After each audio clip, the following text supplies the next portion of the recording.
السلام عليكم ورحمة الله تعالى وبركاته. بسم الله الرحمن الرحيم. ரியாது ஸாலிஹீனுடைய 388ஆம் நாள் பாடத்தில் நாம் அமர்ந்திருக்கின்றோம்.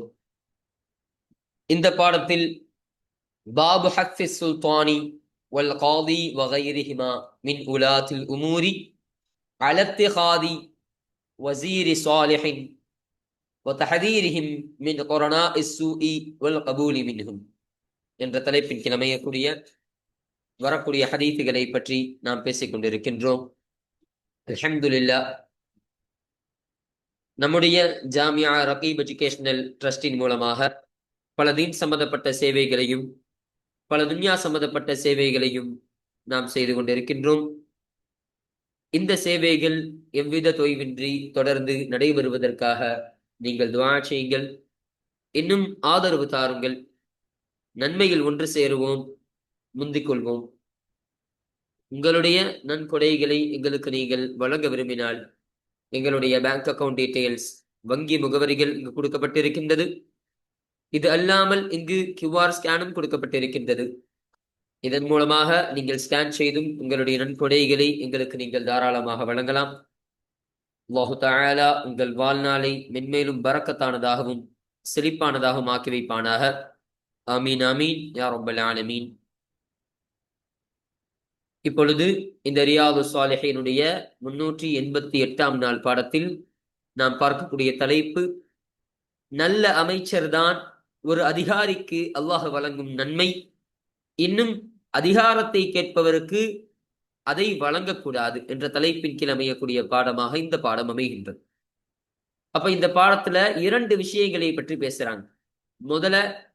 முதல் விஷயம் என்னன்னா, ஒரு அதிகாரிக்கு அல்லாஹ் வழங்கக்கூடிய நன்மை என்னன்னு சொன்னா ஒரு நல்ல அமைச்சர் தான்.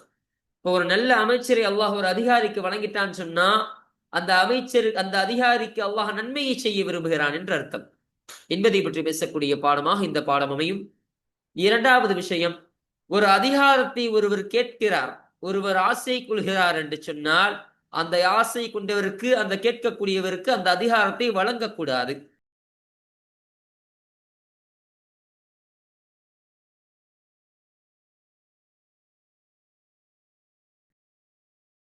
வலியுறுத்தி வரக்கூடியதாக தான் அமையும் என்பதை நீங்கள்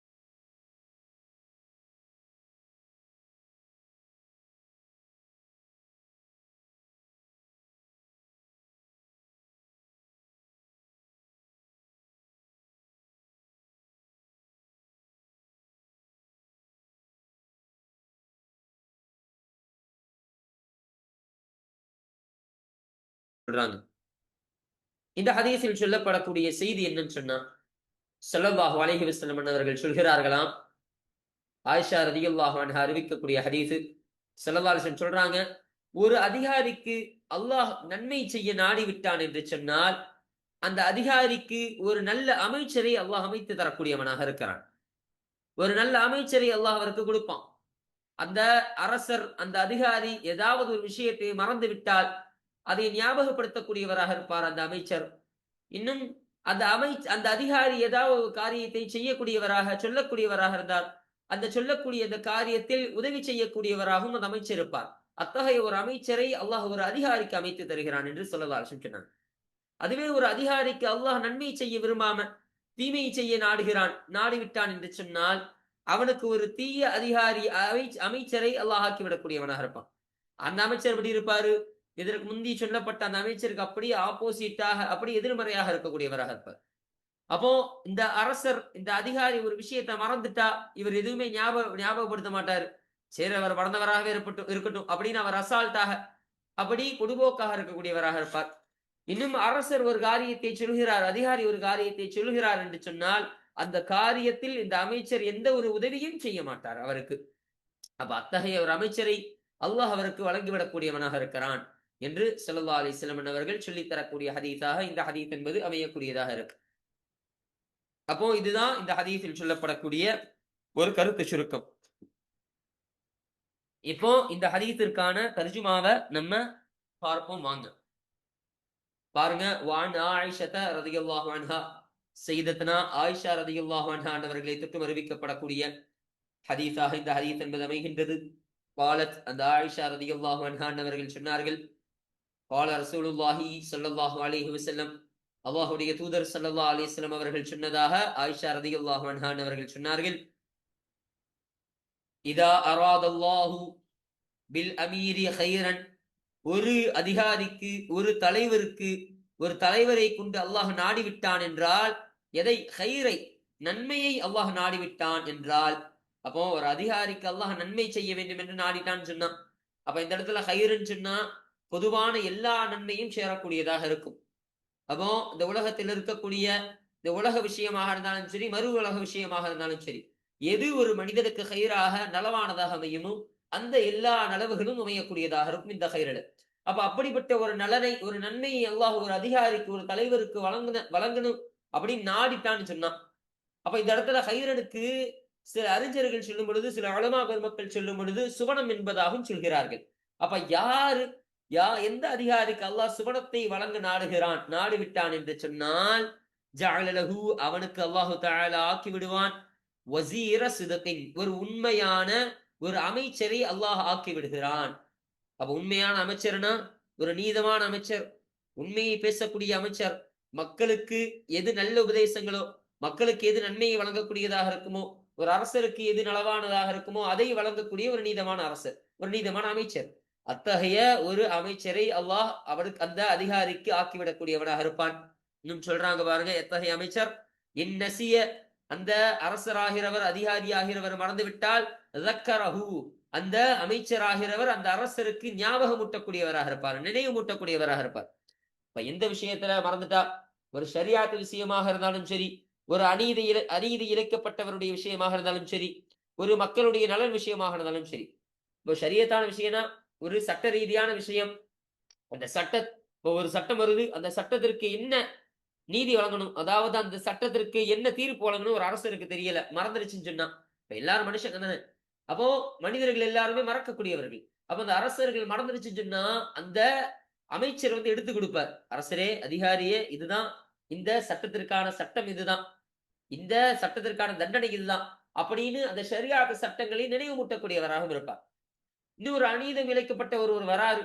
இப்ப ஒரு அநீதம் இழைக்கப்பட்டவர் வந்து ஒரு முறையிடுறாரு, அரசரே எனக்கு இது போல ஒரு அநியாயம் நடந்துருச்சு, இதுக்கு ஏதாவது நீங்க தாங்க, இதற்கு ஏதாவது நீங்க பரிகாரம் கொடுங்க என்று ஒரு அநீதம் இழைக்கப்பட்டவர் வராருன்னு சொன்னா அரசர் என்ன சொல்லுவாரு, உடனே எல்லாம் அவருடைய காரியத்துல செஞ்சு கொடுத்துட முடியாது.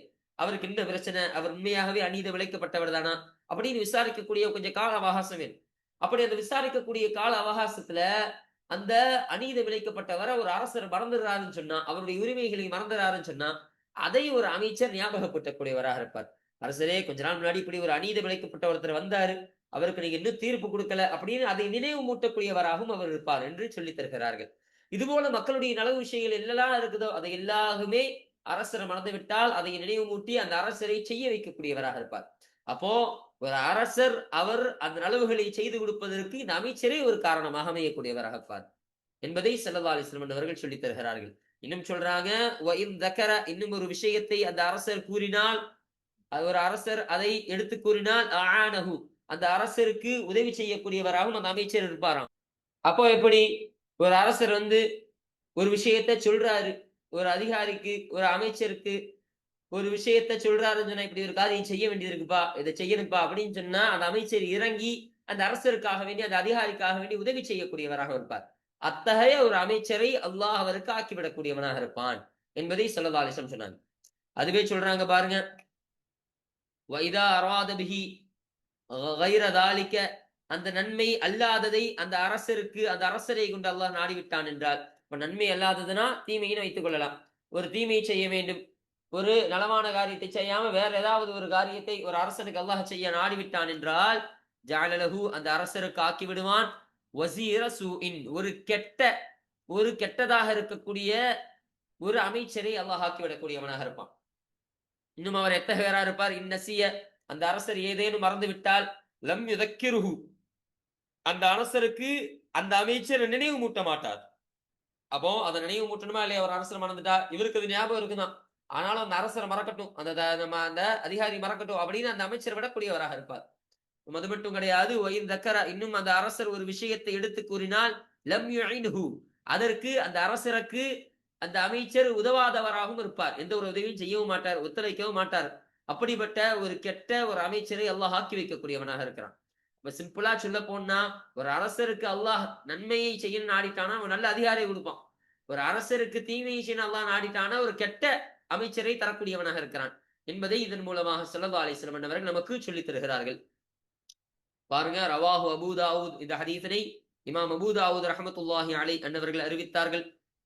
இன்னும் அது மட்டும் கிடையாது, இமாம் பைஹகி ரலியல்லாஹு அன்ஹு அன்னவர்களும், இமாம் சுயூத்தி ரலியல்லாஹு அன்ஹு அன்னவர்களும், இமாம் இப்னு ஹஜர் ஹைத்தமி ரலியல்லாஹு அன்ஹு அன்னவர்களும் இந்த ஹதீஸை அறிவித்தார்கள் என்பதை சொல்றாங்க. அப்போ அபூ தாவூத் ரஹ்மத்துல்லாஹி அலைஹி அறிவிக்கிறாங்க. எப்படி? பிஸ்னாதின் ஜய்யிதின், ஒரு உறுதியான சனதை கொண்டு அறிவிக்கின்றார்கள். எதன் அடிப்படையில? அலா அஷரத்தி முஸ்லிமின், முஸ்லிம் ரஹ்மத்துல்லாஹி அலைஹி அவர்களுக்குரிய அந்த சட்டத்திட்டத்தின்படி, அவர்களுடைய அந்த கட்டுப்பாட்டின்படி, கண்டிஷன்படி நல்ல ஒரு உறுதியான சனதை கொண்டு அபூ தாவூத் ரஹ்மத்துல்லாஹி அலைஹி அன்னவர்கள் அறிவிக்கின்றார்கள் என்பதை நமக்கு சொல்றாங்க. அப்ப ஜய்யிதுன்னு சொன்னா, பல அறிஞர்களுடைய பார்வையில ஜய்யிதும் சஹீஹ், இது இரண்டுமே பெரிய வேறுபாடு இல்ல. அப்ப சஹீஹான ஹதீஸும் ஜய்யிதான, அதாவது சஹீஹான இஸ்னாதும் ஜய்யிதான இஸ்னாதும் ஒரே போன்றுதான் பல அறிஞர்களுக்கு மத்தியில் பார்க்கக்கூடியதாக இருக்கின்றது, பார்க்கப்படக்கூடியதாக இருக்கின்றது என்பதை இந்த ஹதீஸின் மூலம் நமக்கு சொல்லித் தருகிறார்கள். அல்ஹம்துலில்லாஹ். அப்போ இதுதான் இரண்டாவது ஹதீஸ். அப்ப இந்த இரண்டாவது ஹதீஸ் தான் இந்த பாடம் இருக்குதா இல்லையா, இந்த ரியாது சாலிஹினுடைய 82வது பாடம். இந்த பாடத்திற்கு அமையக்கூடிய இறுதி ஹதீஸாக இந்த ஹதீஸ் தான் அமைகின்றது. இப்ப இந்த ஹதீஸோட இந்த பாடம் என்பது நிறைவு செய்யப்பட்டு விட்டது. அல்ஹம்துலில்லாஹ். சரிங்களா? இப்ப அடுத்தபடியாக பாருங்க, 83வது பாடம். இந்த ரியாது சாலிஹின் கிதாபில் பதிவு செய்யப்படக்கூடிய பாடங்களுடைய வரிசையின் பிரகாரம் இது 83வது பாடமாக இருக்கு. அப்ப இதுவரையிலும் நம்ம 82 பாடங்களை பார்த்திருக்கிறோம். அந்த 82 பாடங்களில் பார்த்த அனைத்து ஹதீத்துகளையும் ஆயத்துகளையும் நம்முடைய கல்வில் பதிவு செய்து அதை அமல் செய்யக்கூடிய பாக்கியத்தை அல்லாஹ் உங்களுக்கும் எனக்கும் வழங்குவானாக. இப்போ இந்த 83வது பாட தலைப்பை நம்ம பார்ப்போமாங்க. முதலாவது இந்த தலைப்பு என்ன? பாபுன் நஹி அன் தவல்லியத்தில் இமாரதி வல் கலாஇ வகைரிஹிமா மினல் விலாயாத்தி லிமன் சஅலஹா அவ் ஹிர்ஸ அலைஹா ஃபஅர்ரத பிஹா என்பதாக இதனுடைய தலைப்பு அமையக்கூடியதாக இருக்கு.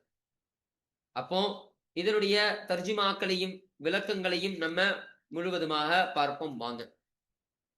பாபுன் நஹி, தடுப்பது குறித்த பாடமாக இருக்கு. என்ன தடுப்பது? அன் தவல்லியத்தில் இமாரதி வல் கலாஇ, தலைமைத்துவத்தினுடைய பொறுப்பை வழங்குதலை தொட்டும், வல் கலாஇ, இன்னும் நீதிபதி, அந்த நீதித்துவம் என்ற அந்த பொறுப்பை வழங்குவதை தொட்டும் தடுப்பது. வகைரிஹிமா மினல் விலாயாத், இந்த ஹிமாவுடைய நீரு, இந்த இமாராத்து, இந்த கலா அதை பார்த்து போகுது. அப்போ அந்த நீதிபதி பதவி அல்லது அந்த இன்னும் அந்த தலைவர் பதவி, தலைமைத்துவ பதவி. அப்ப அந்த தலைமைத்துவம் பதவியும் அந்த நீதிபதி பதவியும் அல்லாத இரண்டு காரியங்கள் எதிலிருந்து? மினல் விலாயாத், ஏனைய பொறுப்புகளிலிருந்தும், அந்த இரண்டும் அல்லாத ஏனைய பொறுப்பு என்று சொல்றாங்க. அப்ப ஏனைய பொறுப்புகள்னா, அந்த தலைவரும் ஒரு பொறுப்பு இருக்கு, அரசர் ஒரு பொறுப்பு இருக்கு, நீதிபதினு ஒரு பொறுப்பு இருக்கு. அப்ப இது அல்லாத ஏனைய பொறுப்புனா இந்த உலகத்தினுடைய எல்லா பொறுப்புகளும் சாரக்கூடியதாக இருக்கும். இந்த உலகத்துல ஒரு ஊருடைய தலைவரும் சேரக்கூடியவராக இருப்பார், ஒரு பள்ளியினுடைய தலைவர், ஒரு நிர்வாகத்தினுடைய தலைவர், ஒரு மதரசாவினுடைய தலைவர். அப்ப இது போன்ற ஏனைய பொறுப்பில் இருக்கக்கூடிய எல்லோருமே சேரக்கூடியவர்களாக இருப்பார்கள். அப்படிப்பட்ட எந்த பொறுப்புகளிலிருந்தும், அத்தகைய அந்த பொறுப்புகளிலிருந்தும் பொறுப்பு வழங்கதை விட்டும் தடுப்பது குறித்த பாடம். யாரை? லிமன், ஒருவனுக்கு, ஒருவனை தடுப்பது. எத்தகைய ஒருவன்? சஅலஹா, அந்த பொறுப்பை அவன் கேட்டு வாங்குவான், அந்த பொறுப்பை அவன் கேட்டிருப்பான். அவ் அல்லது ஹிர்ஸ அலைஹா, அந்த பொறுப்பின் மீது அவன் பேராசை கொண்டிருப்பான். ஃபஅர்ரத பிஹா,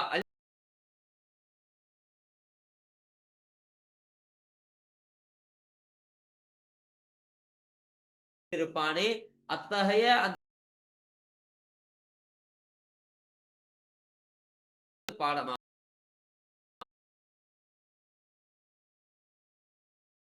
இதற்கான விளக்கம் சொன்னா, ஒருத்தன் இருக்கிறான், எப்படி இருக்கிறான்?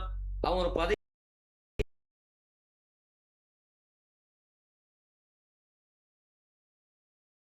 அப்படிப்பட்ட பதவி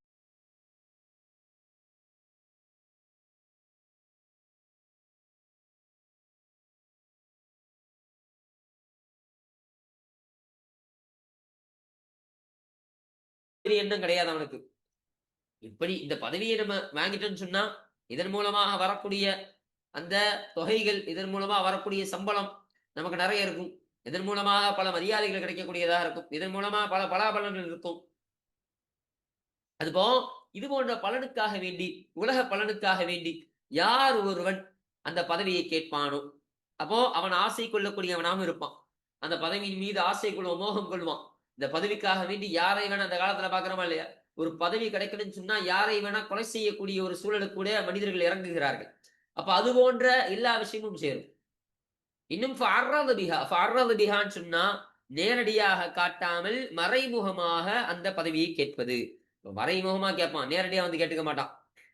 எப்படி நேரடியா அந்த பதவி எனக்கு நீங்க கொடுங்க அப்படின்னு கேட்க மாட்டான். சுசகமா சொல்லுவான், இந்த பதவி எனக்கு கொடுத்தா நல்லா இருக்கும், நான் நல்லா செய்வேன், பாத்துக்குங்க உங்க இஷ்டம் அப்படின்னு சூசகமா சொல்லக்கூடியவனாக இருப்பான். அப்படி சொல்லக்கூடியவனுடைய எண்ணமும் எப்படிதான், அவன் இந்த உலகத்தினுடைய அந்த நீயத்தின்படி இந்த உலகத்தினுடைய பலாவலனுக்காக வேண்டிதான் அந்த பதவியை கேட்கக்கூடியவனாக இருக்கிறான். சரிங்களா? இன்னும் அது மட்டும் கிடையாது. லிமன் சஅலஹான ஒரு வார்த்தையை சொன்னாங்க. அந்த சஅலஹாவுடைய அர்த்தம் என்னன்னு சொன்னா, வெறுமன கேட்டாலும் இதில் சேரக்கூடியதாக இருக்கும். அப்போ அவன் முயன்று அதுல ரொம்ப முயற்சி செய்து இந்த பதவியை எனக்கு கொடுத்தே ஆகணும் அப்படி வம்படியா கேட்கிறான். அவனுக்கு மட்டும் கிடையாது, சும்மா சாதாரணமாக சும்மா வெறுமன கேட்கிறான், இந்த பதவி எனக்கு தாங்கல, நான் நல்லா பண்ணுவேன் அப்படின்னு சும்மா சாதாரணமாக ஒருத்தன் சொல்லுவான் இல்லையா? அவனுக்கு கூட இந்த பதவியை கொடுக்க கூடாது. இந்த தலைமைத்துவ பதவியிலிருந்தோ, நீதிபதி பதவியிலிருந்தோ, இல்ல மற்ற ஏனைய பதவியிலிருந்து எந்த ஒரு பதவியும் வழங்கக்கூடாது என்பதை பற்றி பேசக்கூடிய பாடம் தான் இந்த பாடம் என்பதை நீங்கள் விளங்கிக் கொள்ளுங்கள். அப்போ இந்த கருத்தை ஒத்ததாக தான் இந்த பாடத்தில் இடம்பெறக்கூடிய ஹதீஸ்கள் அனைத்தும் அமையக்கூடியதாக இருக்கும் என்பதை நீங்கள் முழுமையாக விளங்கிக் கொள்ள வேண்டும். இப்ப இந்த பாடத்திற்கு அமையக்கூடிய முதல் ஹதீஸை நம்ம பார்ப்போம் வாங்க. 1வது ஹதீஸ் இன்னும் 680வது ஹதீஸ். இந்த பாடத்திற்கு அமையக்கூடிய ஹதீஸுடைய வரிசையின் பிரகாரம் இது 1வது ஹதீஸ். இந்த ரியாது ஸாலிஹீன் கிதாபினுடைய வரிசையின் பிரகாரம் பார்க்கும் பொழுது இது 680வது ஹதீஸாக இருக்கின்றது. இந்த ஹதீஸில் சொல்லப்படக்கூடிய செய்தி என்னன்னு சொன்னா, சையதுனா அபூ மூஸா அஷ்அரி ரலியல்லாஹு அன்ஹு அவர்கள் சொல்றாங்க, ஒரு முறை நானும் என்னுடைய சிறிய தந்தையினுடைய மகனான 2 மகன்களையும் கூட்டிக் கொண்டு ஸல்லல்லாஹு அலைஹி வஸல்லம் அவர்களை பார்க்கறதுக்காக நாங்க போயிருந்தோம். அப்ப போகக்கூடிய சமயத்துல அந்த 2 நபர்களும், நான் கூட்டிட்டு வந்த என்னுடைய சின்னப்பா மகன், என்னுடைய சின்னத்தா மகன்கள் 2 நபர்கள், அந்த 2 நபர்களும் ஸல்லல்லாஹு அலைஹி வஸல்லம் அவர்களை பார்த்து கேட்டாங்க, யா ரசூலல்லாஹ், உங்களுக்கு அல்லாஹ் சில பொறுப்புகளை வழங்கி இருக்கிறானா இல்லையா? அந்த பொறுப்புகளில் இருந்தும் சிலவற்றின் மீது எங்களை நீங்கள் தலைவராக நீங்கள் ஆக்குங்கள். எங்களுக்கும் அந்த சில பொறுப்புகளை தந்து எங்களை நீங்க தலைவராக நியமிங்கள் யா ரசூலல்லாஹ் என்று அவர்கள் இருவரும் கேட்டார்கள். அப்ப ஸல்லல்லாஹு அலைஹி வஸல்லம் சொன்னாங்க, அல்லாஹ்வின் மீது சத்தியமாக அந்த பொறுப்பை நான் எந்த ஒருவருக்கும் வழங்க மாட்டேன். எத்தகைய ஒருவர் அந்த பொறுப்பை யார் கேட்பார்களோ, இன்னும் அந்த பொறுப்பின் மீது யார் ஆசை கொள்வார்களோ, அத்தகைய எந்த ஒருவரின் பக்கமும் எந்த ஒருவருக்கும் அந்த பொறுப்பை நாம் வழங்க மாட்டோம், அந்த பொறுப்பிற்கு நாம் நியமிக்க மாட்டோம் என்று ஸல்லல்லாஹு அலைஹி வஸல்லம் அவர்கள் ஆணித்தரமாக சொல்லக்கூடிய ஹதீஸாக இந்த ஹதீஸ் என்பது வரக்கூடியதாக இருக்கு. இதுதான் இந்த ஹதீஸில் சொல்லப்படக்கூடிய ஒரு கருத்து சுருக்கம். இந்த ஹதீஸிற்கான தர்ஜுமாக்களை நம்ம பார்ப்போம் வாங்க. عن أبي موسى الأشعري رضي الله عنه. سيدنا أبو موسى الأشعري அஷ்அரி கோத்திரத்தை சார்ந்த அபூ மூஸா ரலியல்லாஹு அன்ஹு அன்னவர்களை தொட்டு அறிவிக்கப்படக்கூடிய ஹதீஸாக இந்த ஹதீஸ் என்பது அமைகின்றது. قال அந்த அபூ மூஸா அஷ்அரி ரலியல்லாஹு அன்ஹு அவர்கள் சொன்னார்கள், தகல்து நான் நுழைந்தேன், அலன் நபி ஸல்லல்லாஹு அலைஹி வஸல்லம் நபி ஸல்லல்லாஹு அலைஹி வஸல்லம் அவரிடத்தில் நான் நுழைந்தேன், நானும் வரஜுலானி மின் பனி அம்மி, என்னுடைய சிறு அம்மின்னு சொன்னா சிறிய தந்தை, அப்ப வாப்பாவுடைய தம்பி, அவங்கதான் அம்மு. அப்போ என்னுடைய சிறிய தந்தையினுடைய மகன்களில் இருந்தும் 2 மகன்களும் நானும் ஸல்லல்லாஹு அலைஹி வஸல்லம் இடத்தில் நுழைந்தோம். அப்ப ஸல்லல்லாஹு அலைஹி வஸல்லம் அவர்களை பார்க்கறதுக்காக நானும் என்னுடைய சிறிய தந்தையுடைய மகன்களும் போயிருந்தோம் சொல்றாங்க. அப்போ ஃபகால அஹதுஹுமா, அந்த இருவரில் ஒருவர் கேட்டார், யா ரசூலல்லாஹி, அல்லாஹ்வுடைய தூதரே, அம்மிர்னா, எங்களை நீங்கள் தலைவராக நியமியுங்கள், அலா பஅதி மா வல்லாக்கல்லாஹு அஸ்ஸ வஜல்ல, அல்லாஹு தஆலா உங்களுக்கு வழங்கிய அந்த பொறுப்பில் இருந்தும், உங்களை நியமித்த அந்த பொறுப்பில் இருந்தும் சிலவற்றின் மீது எங்களை நீங்கள் தலைவராக ஆக்குங்கள். உங்களுக்கு சில பொறுப்புகளை எல்லாம் தந்திருப்பான்ல, அதுல இருந்து நீங்க சில பொறுப்புல தலைவராக நீங்க ஆக்கி வைங்க யார சொல்லதான் கேட்கிறாங்க. வகாலல் ஆஹரு, இன்னும் மற்றொருவரும் கேட்டார். அப்போ அந்த சிறிய தந்தையினுடைய மகன்கள் இருக்கிறார் இல்லையா, அவர்ல ஒருத்தவர் இப்படிதான் கேட்டாரு. வகாலல் ஆஹரு, இன்னும் ஒருத்தவரும் கேட்டார், மிஸ்ல தாலிக், அது போன்றே கேட்டார். அப்ப அவரும் ஸல்லல்லாஹு அலைஹி வஸல்லம் அவர்கள்ட்ட, உங்களுக்கு அல்லாஹ் கொடுத்த பதவியிலிருந்து ஏதாவது பதவிக்கு எங்களை நீங்க தலைவராக ஆக்குங்க யார சொல்லலாம் என்று அவரும் கேட்டார்.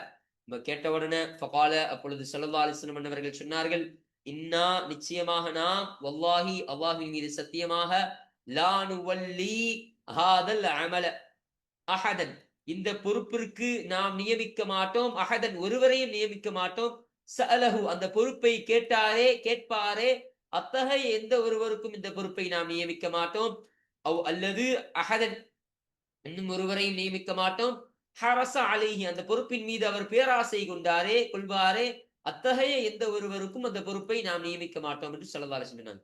அந்த பொறுப்பை யாரெல்லாம் என்னிடத்தை கேட்டு வராங்களோ, யாரெல்லாம் கேட்டு பெறக்கூடியவர்களாக இருக்கிறார்களோ, அவருக்கும் இந்த பொறுப்பை நான் கொடுக்க மாட்டேன்.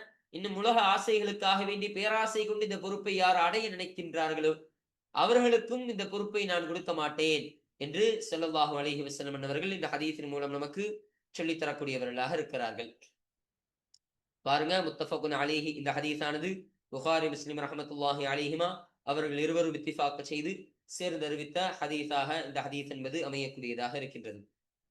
அப்போ இங்கு புகாரி ரஹ்மத்துல்லாஹி அலைஹி அவர்கள் இந்த ஹதீஸனை கிதாபுல் அஹ்காம் இன்னும் இஸ்திதாபத்துல் முர்த்ததீன், அதாவது முஸ்லிம்களாக இருந்து முர்த்ததாக ஆகிவிடுவார்கள் இல்லையா, காஃபிர்களாக ஆகிவிடுவார்கள் இல்லையா, அவர்களுக்கான தௌபா குறித்த அந்த பாடங்களிலும் இந்த ஹதீஸை புகார் ரஹ்மத்துல்லாஹி அலைஹி அவர்கள் பதிவு செய்தார்கள். இன்னும் சட்ட ரீதியான பாடங்கள், அதாவது இந்த இஸ்லாத்தினுடைய சட்டம் இருக்குதா இல்லையா, அதனுடைய பாடங்களிலும் அந்த ஹக்குமுகளுடைய பாடங்களிலும் புகார் ரஹ்மத்துல்லாஹி அலைஹி அவர்கள் இந்த ஹதீஸை பதிவு செய்தார்கள் என்பதை சொல்றாங்க. இன்னும் முஸ்லிம் ரஹ்மத்துல்லாஹி அலைஹி அவர்கள் கிதாபுல் மகாசி, அதாவது ஸல்லல்லாஹு அலைஹி வஸல்லம் அவர்கள் கலந்து கொண்ட அந்த போர்க்காலங்கள், அந்த போர் விஷயங்கள், அந்த போரை பற்றி பேசக்கூடிய பாடங்களில் இந்த பாடத்தை, இந்த ஹதீஸினை முஸ்லிம் ரஹ்மத்துல்லாஹி அலைஹி அவர்கள் பதிவு செய்தார்கள் என்ற கூடுதல் செய்தியும் நமக்கு இங்கு அருமையாக சொல்லித் தருகிறார்கள். இதுதான் இந்த ஹதீஸ். இன்னும் அது மட்டும் கிடையாது, இந்த 1வது ஹதீஸ் தான் இந்த பாடத்திற்கு அமையக்கூடிய, அதாவது இந்த 83வது பாடத்தில் அமையக்கூடிய முதல் ஹதீஸாவும் இறுதி ஹதீஸாவும் இந்த ஹதீஸா அமையுது. அப்ப இதோட இந்த 83வது பாடமும் நமக்கு நிறைவு செய்யப்பட்டு விட்டது என்பதை நீங்கள் விளங்கிக் கொள்ளுங்கள். அல்ஹம்துலில்லாஹ். இப்போ இன்ஷா அல்லாஹ் அடுத்த பாடத்துல இந்த கிதாபுல் அதப் ஒழுக்கம் குறித்த பாடம் என்பதை பற்றி பேசக்கூடிய, இந்த கிதாபில் இடம்பெறக்கூடிய ஹதீஸ்களையும் ஏனைய செய்திகளையும் பற்றி இன்ஷா அல்லாஹ் நம்ம அடுத்த பாடத்தில் நாம் பேசுவோம். அப்ப கிதாபுல் அதப்னு சொன்னா இதற்கு இது ஒரு 2வது பாகமாக இருக்கு. அப்போ இந்த ரியாது ஸாலிஹீன பல பங்குகளாக பிரிப்பாங்க. அதுல ஒரு 2வது பங்கு தான் இந்த கிதாபுல் அதப் என்று சொல்லப்படக்கூடிய பங்கு. அப்ப 1வது பங்கு என்ன? இந்த 83 பாடங்களும் இடம்பெற்ற பங்கு தான் 1வது பங்கு. அந்த பங்கினுடைய பாடம் என்ன? பேர் என்ன? கிதாபுல் முகத்திமாத், முன்னுரை குறித்த பாடங்கள். அப்போ அந்த கிதாபுகள்ல நம்ம என்ன படிச்சோம்? உதாரணமாக சொல்ல போனா கிதாபுல் இஹ்லாஸ் உல தூய்மையை பற்றி படிச்சோம், கிதாபு சபர் பொறுமையை குறித்து படிச்சோம், கிதாபு தௌபா அல்லாஹ்விடத்துல பாவ மன்னிப்பு கேட்குதல் என்பதை பற்றி படிச்சோம், கிதாபு சிதுக் உண்மை பேசுதல் என்பதை குறித்து படித்தோம். அப்ப இது போன்ற அடிப்படையான முஸ்லிம்களுடைய இருக்கக்கூடிய காரியங்கள் எல்லாமே இந்த கிதாபுல் முகத்திமாத் என்பதில் சேரக்கூடியதாக இருக்கு. அப்போ அங்கு இடம்பெறக்கூடிய இந்த 83 பாடங்களாக பிரிச்சிருக்கிறேன். புரியுதுங்களா? இதை பல பங்குகளாக பிரிச்சாங்க. அந்த பல பங்குகளில் இருந்தும் ஒரு பங்கு, அதுதான் கிதாபுல் முகத்திமாத். அந்த முகத்திமாத்துல 83 பாடங்களையும் சொல்லி, இந்த 83 பாடங்களில் சொல்லப்பட்ட அனைத்து ஹதீஸ்களையும் நாம் முழுமையாக பார்த்து இன்றைய பாடத்தை நாம் நிறைவு செய்து விட்டோம். அல்ஹம்துலில்லாஹ். சரிங்களா? அப்போ இந்த 83 பாடங்களில் படித்த அனைத்து ஹதீஸ்களையும் அல்லாஹ் நம்முடைய உள்ளத்தில் பதிவு செய்து அதை அமல் செய்யக்கூடிய பாக்கியத்தை உங்களுக்கும் எனக்கும் அல்லாஹு தஆலா மென்மேலும் வழங்கியல் புரிவானாக. இன்ஷா அல்லாஹ் அடுத்த பாடத்தில் இந்த கிதாபுல் அதப், இந்த கிதாபுல் அதப் அப்ப ஒழுக்கம் சம்பந்தப்பட்ட பாடம்னா இதுல எந்தெந்த பாடம்லாம் சேரக்கூடியதாக இருக்குன்னா, பாபுல் ஹயா சேரும். ஹயானா வெட்கம் குறித்த பாடம். ஒரு மனிதர் வெட்கத்தை எவ்வளவு பேண வேண்டும் என்பதை குறித்து பேசக்கூடிய பாடமாக இருக்கும். இன்னும் கிதாபு சிர்ரு சேரும். ரகசியத்தை பேணுதல், ரகசியத்தை மறைத்துக் கொள்ளுதல் என்பதை பற்றி பேசக்கூடிய பாடம். இன்னும் ஒப்பந்தத்தை நிறைவேற்றுவது, சத்தியத்தை நிறைவேற்றுவது, இதை குறித்த பாடம். அப்ப இது போன்ற மனிதர்கள் பேணக்கூடிய விஷயங்கள் என்னென்ன இருக்குதோ, ஒழுக்கம் சம்பந்தப்பட்ட காரியங்கள் எதெல்லாம் அந்த உலகத்தில் இருக்கின்றதோ, அந்த ஒழுக்கம் சம்பந்தப்பட்ட அனைத்து தலைப்புகளை பற்றியும் இன்ஷா அல்லாஹ் நாம் அடுத்த பாடத்தில் முழுமையாக நாம் பார்ப்போம். வாஹிரு தஅவானா அல்ஹம்துலில்லாஹி ரப்பில் ஆலமீன். அஸ்ஸலாமு அலைக்கும் வரஹ்மத்துல்லாஹி தஆலா வபரகாத்துஹு.